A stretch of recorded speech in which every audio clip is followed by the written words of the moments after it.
ಆತ್ಮೇರೆ ನಮಸ್ಕಾರ. ನಾನು ನಿಮ್ಮ ಖಾಸಿಂ ಮಲ್ಲಿಗೆ ಮಡುವು.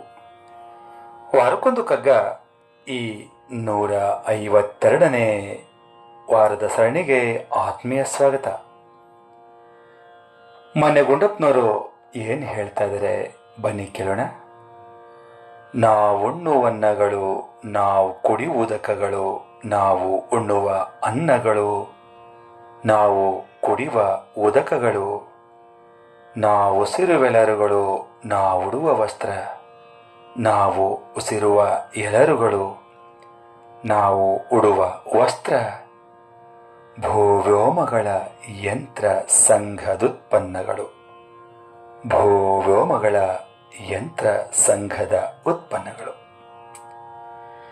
ಜೀವವೆರಡರ ಶಿಶುವು ಮಂಕುತಿಮ್ಮ, ಜೀವ ಎರಡರ ಶಿಶುವು ಮಂಕುತಿಮ್ಮ.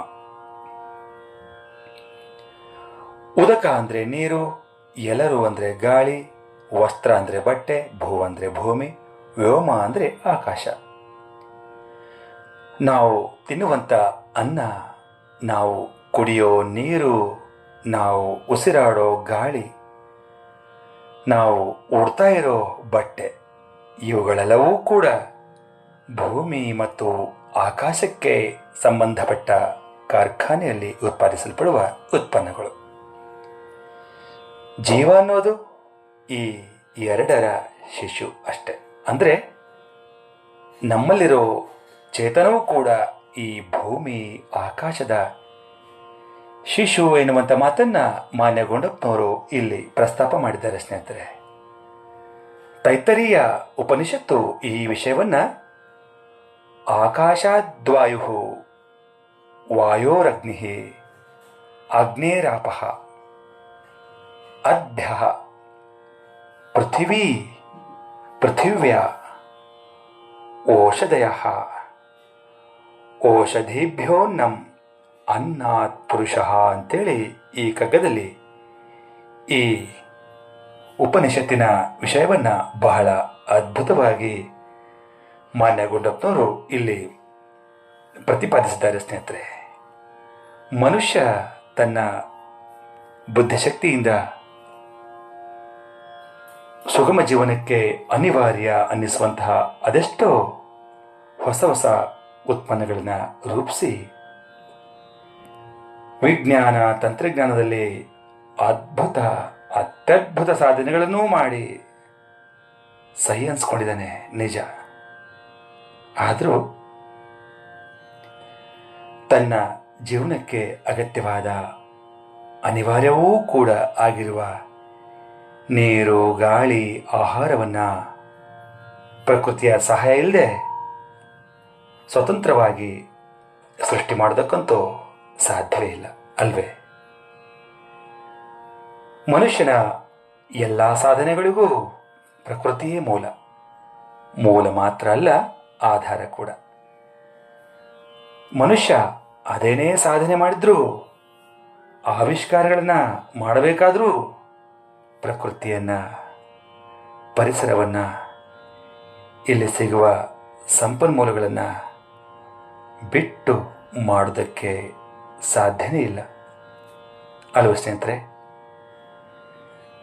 ಮನುಷ್ಯ ಮಾಡಿದ ಯಂತ್ರತಂತ್ರಗಳು ಯಾವಾಗ ಬೇಕಾದರೂ ಕೆಡಬಹುದು, ಮತ್ತೆ ರಿಪೇರಿ ಮಾಡಿ ಸರಿನೂ ಮಾಡಬಹುದು. ಆದರೆ ಈ ಪ್ರಕೃತಿ ನಿಯಮದಲ್ಲಿ ಏನಾದರೂ ಒಂಚೂರು ವ್ಯತ್ಯಾಸವಾದರೂ ನಾವೆಲ್ಲ ಬದುಕೋದಕ್ಕೆ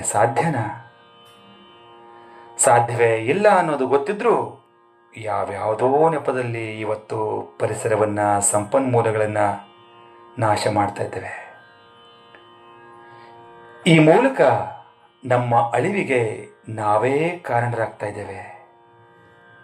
ನಮಗೆ ಈ ಯಾವುದರ ಬಗ್ಗೆಯೂ ಕನಿಕರ, ಕಾಳಜಿ ಇಲ್ಲವೇ ಇಲ್ಲ. ನಾವೆಲ್ಲರೂ ಸ್ವಾರ್ಥಿಗಳಾಗಿ ಪರಿಸರ ನಾಶಕ್ಕೆ, ಇದರಿಂದ ನಮ್ಮ ವಿನಾಶಕ್ಕೆ ನಾವೇ ಕಾರಣರಾಗುವ ಮುನ್ನ ಈಗಲಾದರೂ ನಾವೆಲ್ಲರೂ ಕೂಡ ಎಚ್ಚೆತ್ತುಕೊಂಡು ಉತ್ತಮ ಪರಿಸರಕ್ಕಾಗಿ ನಾವೆಲ್ಲರೂ ದುಡಿಯೋಣ. ಆ ಮೂಲಕ ಎಲ್ಲವನ್ನೂ ಕೊಟ್ಟ ಆ ಪ್ರಕೃತಿ ಮಾತೆಗೆ ಋಣಿಯಾಗಿರೋಣ ಅಂತ ಹೇಳ್ತಾ ಈಗ ಕೇಳೋಣ ನನ್ನ ರಾಗ ಸಂಯೋಜನೆಯ ಈ ಕಗ್ಗವನ್ನ.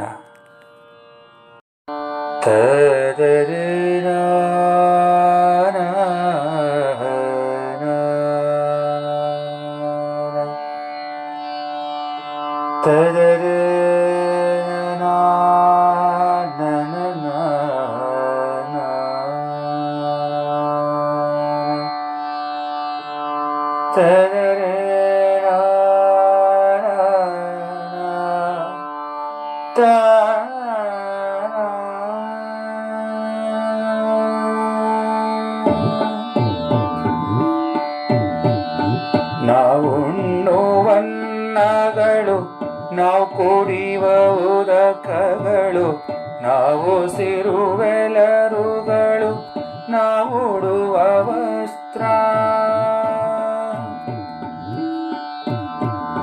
ನಾವುಣ್ಣುವನ್ನಗಳು, ನಾವು ಕುಡಿಯುವ ಉದಕಗಳು, ನಾವುಣ್ಣುವನ್ನಗಳು, ನಾವು ಕುಡಿಯುವ ಉದಕಗಳು, ನಾವು ಸಿರುವೆಲರುಗಳು, ನಾವುಡುವ ವಸ್ತ್ರ. ಭುವ್ಯೋಮಗಳ ಯಂತ್ರ ಸಂಘದೋತ್ಪನ್ನಗಳು, ಭುವ್ಯೋಮಗಳ ಯಂತ್ರ ಸಂಘದೋತ್ಪನ್ನಗಳು, ಜೀವವೆರಡರ ಶಿಶುವು ಮಂಕುತಿಮ್ಮ, ಜೀವವೆರಡರ ಶಿಶುವು ಮಂಕುತಿಮ್ಮ, ಜೀವವೆರಡರ ಶಿಶುವು ಮಂಕುತಿಮ್ಮ. ಧನ್ಯವಾದಗಳು. ನಮಸ್ಕಾರ.